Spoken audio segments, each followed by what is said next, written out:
In today's video, I'm going to be going over a beginner's guide for everything you need to know about the shield mechanic in Super Smash Bros.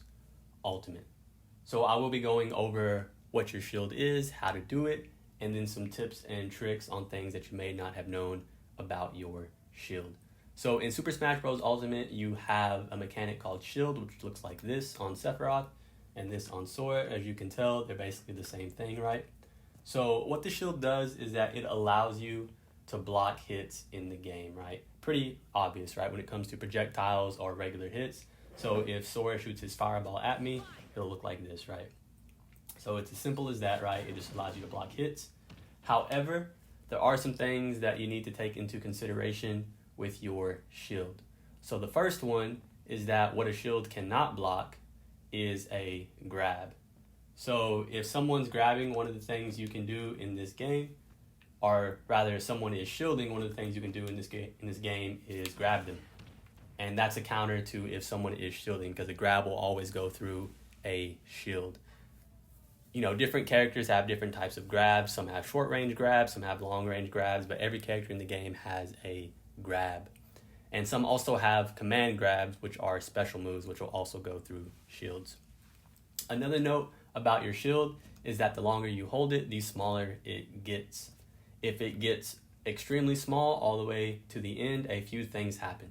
So first, if it breaks, if it goes all the way, if it gets as small as it can, it'll pop, right? It'll break and you'll go into that animation. And you're pretty much staggered for a good amount of time and your enemy can get their strongest move off on you. So you don't want that to happen. Also, you can also shield break. You can also be shield broken by taking too much damage, right? So Sephiroth's down smash does a lot of shield damage, right? Let's see. And then Sora shields, right? But he shields too long, right? So Sephiroth's moves does a lot of shield damage, and what that means is that when my move connects to their shield, it'll do a lot of shield damage to them and potentially pop it or break it, right? But every move in the game does do shield damage, though some do not do that much. But yeah, if you keep hitting someone's shield, though their shield will get smaller, or if you keep taking damage on your shield will also get smaller. So keep that in mind because you do not want to get shield broken. Another thing about when your shield gets smaller is that you can move it like so.